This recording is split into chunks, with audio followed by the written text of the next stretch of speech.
Acquisition of citizenship, acquisition of citizenship এটা পড়বো। তো দেখো সিটিজেনশিপ অ্যাকোয়ার করার 5টা ওয়ে আছে।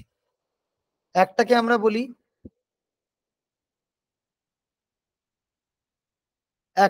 বলি বাই বার্থ,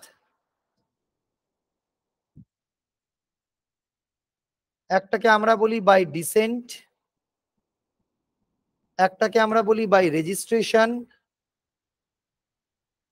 একটাকে আমরা বলি বাই ন্যাচারালাইজেশন, একটাকে আমরা বলি বাই ইনকর্পোরেশন। এই 5টা উপায়ে আমরা নাগরিকত্ব পেতে পারি, অ্যাকোয়ার করতে পারি এই 5টা ওয়েতে। তো প্রথমে আমরা বাই বার্থ নিয়ে আলোচনা করব। দেখো বাই বার্থ কি আছে সেটা নিয়ে আলোচনা করব। তো দেখি বাই বার্থ কি বলছে। বাই বার্থ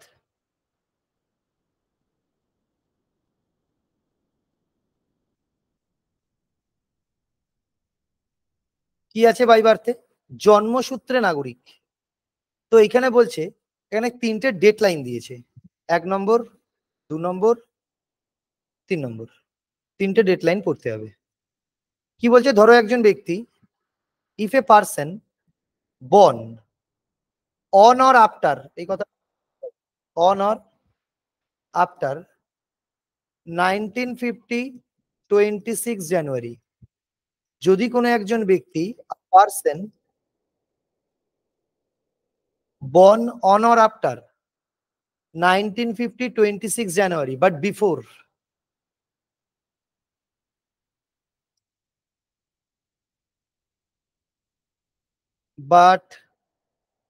before 1987 1 জুলাই, এই ডেটের মধ্যে যদি কোনো ব্যক্তি জন্মায়,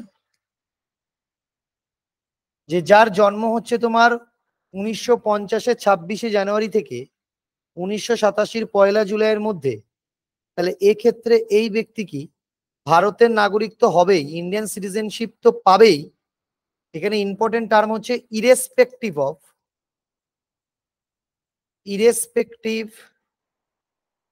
অফ দ্য ন্যাশনালিটি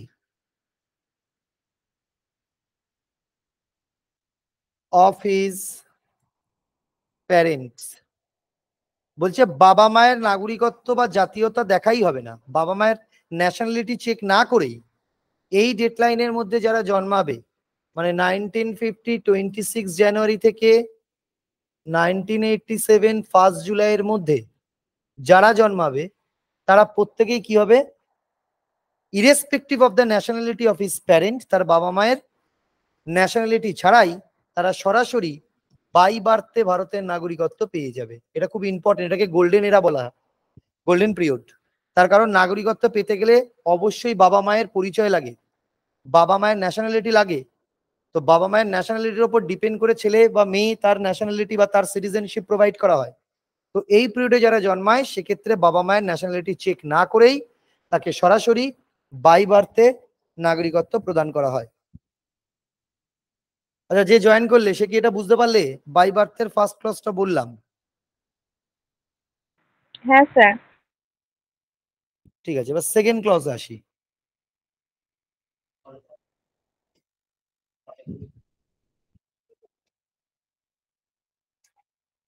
দেখো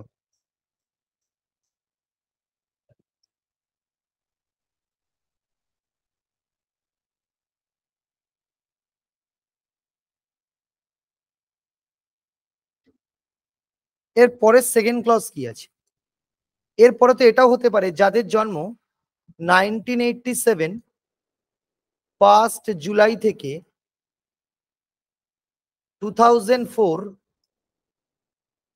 3 ডিসেম্বর, এদের মধ্যে যে সমস্ত ছেলেপুলের জন্ম হচ্ছে বা ছেলে মেয়ের জন্ম হচ্ছে, তারা নাগরিকত্ব কিভাবে পাবে?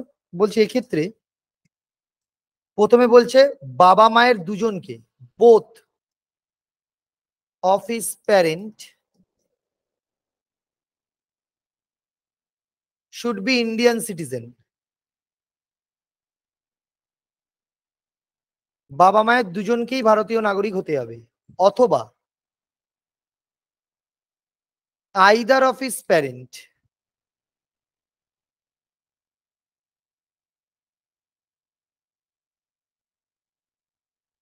is a citizen of India. বাবা মায়ের মধ্যে either of his parent মানে যে কোনো একজন ভারতের নাগরিক হলেই হবে, but other is not an illegal migrant. Other is not an illegal migrant. অন্যজন যে থাকবে তিনি ইল্লিগাল মাইগ্রেন্ট হলে হবে না। এটা খুব ইম্পর্টেন্ট। যে সমস্ত ছেলে মেয়ের জন্ম এই ডেট থেকে এই ডেটের মধ্যে, প্রথম কন্ডিশন কি দিয়েছে? প্রথম কন্ডিশন দিয়েছে বাবা মায়ের দুজনকেই ভারতের নাগরিক থাকতে হবে at the time of his birth. At the time of his birth, যে টাইমে তাদের সন্তান জন্মাবে সেই টাইমে বাবা মায়ের দুজনকেই ভারতীয় নাগরিক হতে হবে।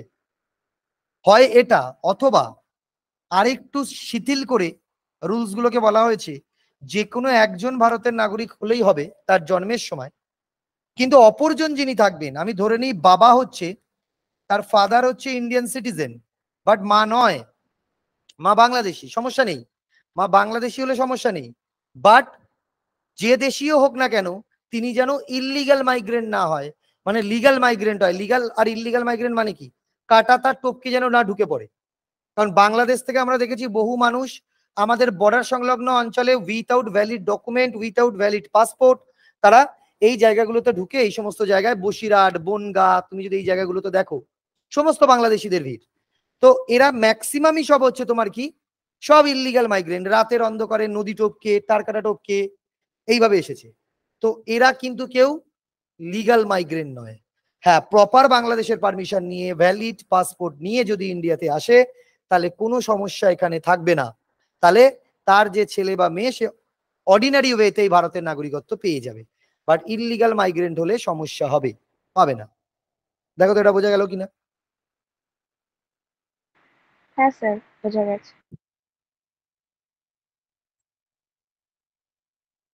ঠিক আছে, 3 নম্বর ক্লজ। কি হচ্ছে? বারবার বন্ধ হচ্ছে, এ হচ্ছে। আচ্ছা,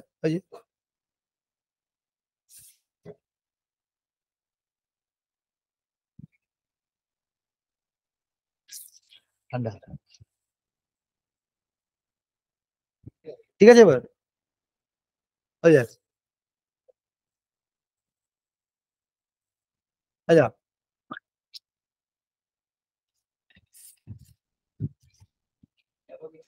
হুম, দেখি দেখি। আচ্ছা দেখো, 3 নম্বর ক্লজ, 3 নম্বর পয়েন্টে কি বলেছে? যাদের জন্ম 2004 3 ডিসেম্বর থেকে শুরু করে, এই ডেট থেকে শুরু করে তারপরে টিল নাও, এত দূর অবধি, মানে এখনো অবধি যাদের জন্ম হচ্ছে তাদের ক্ষেত্রে কি বলেছে? 2004 3 ডিসেম্বর থেকে টিল নাও যাদের হবে। আচ্ছা আচ্ছা, এইখানে একটু চেঞ্জ করে নাও। এইখানে যেটা বলেছে 1987 1 জুলাই থেকে 2004 3 ডিসেম্বরে both of his parents should be Indian citizen, একদম এই ক্লজটা এইখানে নয়, এটা এখান থেকে চেঞ্জ কর, এটা লাস্ট এরটা। এটা তো ঠিকই আছে, at the time of his birth, time of his birth, এটা আমি থার্ড ক্লজে অ্যাড করে দিয়েছিলাম। এবার যদি থার্ড ক্লজে দেখি, এইখানে কি বলেছে? Either of his parent, either of his parent is a citizen of India, একজন হলেই হবে, but other is not an illegal migrant. অন্যজন যিনি থাকবে তিনি ইললিগাল মাইগ্রেন্ট হলে হবে না। এটা হচ্ছে মানে এটা 2004 2004 4-এর পর থেকে। এইখান থেকে এই ডেটে যারা জন্মাচ্ছে, বোঝা গেল? হ্যাঁ হ্যাঁ। ঠিক আছে, তো এটা গেল বাই বার্থ। এবার আমরা পড়বো বাই ডিসেন্ট। বাই ডিসেন্ট কি আছে দেখো। বাই ডিসেন্ট, বাই ডিসেন্ট কথাটার মানে কি? উত্তরাধিকার সূত্র বা রক্ত সূত্রে, উত্তরাধিকার সূত্রে বা রক্ত সূত্রে। এটার প্রথম কন্ডিশনই মাথায় রাখতে হবে। এটা একটু তোমায় বলি, এই যে কন্ডিশন গুলো আমরা দেখছিলাম বাই বার্থে, বাই বার্থে যে ছেলে বা যে মেয়ে জন্মাচ্ছে তার জন্ম মানে তার প্লেস অফ বার্থ, জন্মের স্থান ডেফিনেটলি ইন্ডিয়ান সয়েল হতে হবে। এটা must, must be Indian soil, ভারতের মাটি হতে হবে, তা না হলে হবে না। তার মানে এই যে ডেডলাইন গুলো দেখেছি, এই যে প্রথম ক্লজ বলো বা ধরো দ্বিতীয় ক্লজ বলো বা ধরো তৃতীয় ক্লজ বলো, সব কটাতে ইন্ডিয়ান মাটিতে জন্মাতে হবে। কিন্তু যখন আমরা কথা বলবো হচ্ছে বাই ডিসেন্ট নিয়ে, এখানে কি আসবে? এখানে ঘটনাটা একটু আলাদা। এখানে কি বলছে? আ পার্সন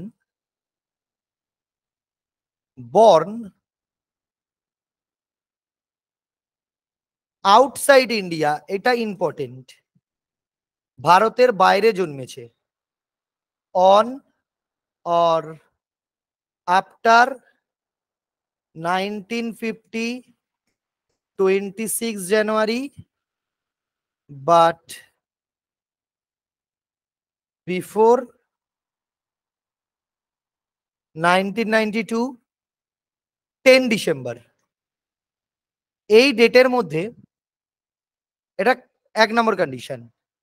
বলছে 1950-এর 26শে জানুয়ারি থেকে 1992-এর 10 ডিসেম্বরের মধ্যে যারা যারা ভারতের বাইরে জন্মাচ্ছে তারাও ভারতের নাগরিকত্ব পাবে। কারণ বাই ডিসেন্ট মানে মাথায় রাখতে হবে তার জন্ম আউটসাইড ইন্ডিয়া, এটা যেন mandatory. Outside India, outside India, এইটা ম্যান্ডেটরি। দেখো, তাহলে এক্ষেত্রে কন্ডিশন কি? এক্ষেত্রে কন্ডিশন হচ্ছে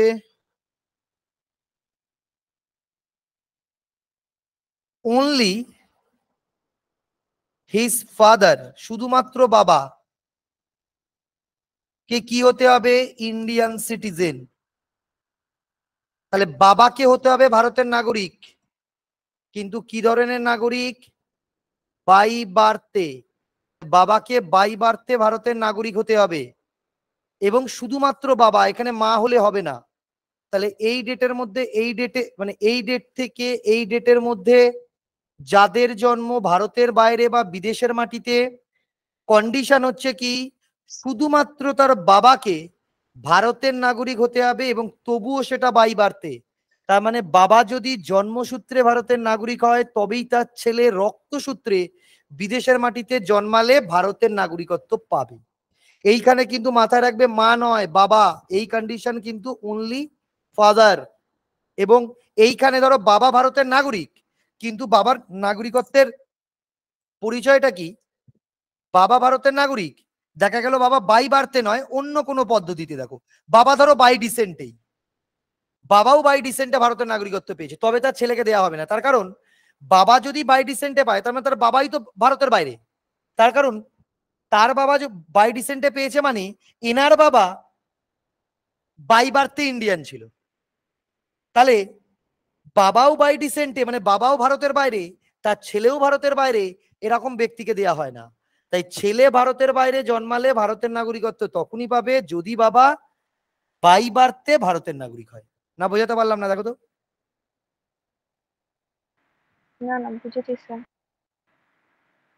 বুঝেছো? হ্যাঁ স্যার। Very good. এবার আসি কন্ডিশন নাম্বার 2।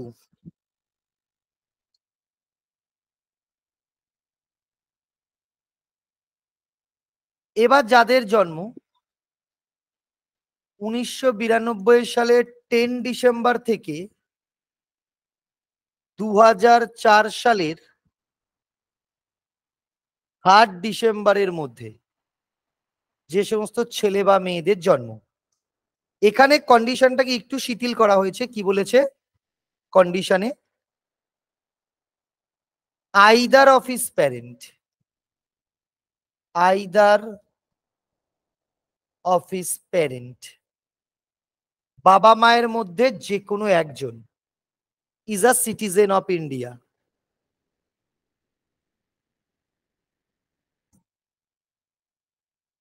বাবা মায়ের মধ্যে যে কোনো একজন ভারতের নাগরিক হলে হবে। সেটা বাবাও হতে পারে, মাও হতে পারে, কিন্তু যেই হোক না কেন বাই বার্থটা ম্যান্ডাটারি। মানে আমি যদি ধরে নিই এখানে বাবা হচ্ছে ভারতের নাগরিক, তাহলে বাবাকে বাই বার্থে হতে হবে, বা যদি মা হয় তাহলে মাকেও বাই বার্থে হতে হবে। যেই হোক না কেন, ধরো বাবা বাই বার্থে, মা নয়, কোনো সমস্যা নেই, যে কোনো একজন বাই বার্থে থাকলেই হবে। দেখো তো বোঝা গেল কিনা?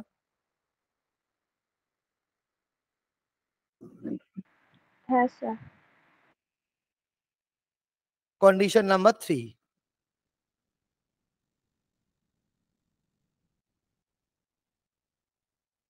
3 নম্বর কন্ডিশনে কি বলছে? যাদের জন্ম 2004 সালের 3 ডিসেম্বর থেকে এখনো অবধি বিদেশের মাটিতে, কারণ এগুলো প্রত্যেকটাই তো বিদেশের মাটি, আউটসাইড ইন্ডিয়া, তাদের ক্ষেত্রে কন্ডিশন কি? এরা আর অর্ডিনারি ওয়েতে পাবে না। এই ডেটের পরে যদি যাদের জন্ম হবে তাদের একটাই উপায়, সেটা হচ্ছে রেজিস্ট্রেশন করতে হবে। Registration is the only way to get the Indian citizenship. তো এটা হচ্ছে একমাত্র ওয়ে। এবং এক্ষেত্রে রেজিস্ট্রেশনটা কি হবে? ভারতে আসতে হবে, ভারতের মাটিতে 1 বছর থাকতে হবে, তারপরে একটা হ্যান্ড রিটেন ডিক্লারেশন দিতে হবে, এবং সেই ডিক্লারেশনটা গভর্নমেন্টের কাছে সাবমিট করতে হবে। গভর্নমেন্ট অ্যাপ্রুভাল করে দিলে নাগরিকত্ব পাবে। তবে এটা কিন্তু অর্ডিনারি ওয়েতে হলো না, রেজিস্ট্রেশন পদ্ধতিতে হলো। এর আগের ক্লজ 1 বা ক্লজ 2 যেগুলো বোঝাচ্ছিলাম, এগুলো সবকটাই কিন্তু অর্ডিনারি ওয়েতে হয়েছে। অর্ডিনারি ভাবে পেয়েছে, বাবার নাগরিকত্বের পরিচয়ে পেয়েছে অর্ডিনারিতে। বাট এটা হয়েছে রেজিস্ট্রেশনের মাধ্যমে, এটা হয়েছে রেজিস্ট্রেশনের মাধ্যমে, এটা আর অর্ডিনারি ওয়েতে নয়। বুঝতে পারলাম?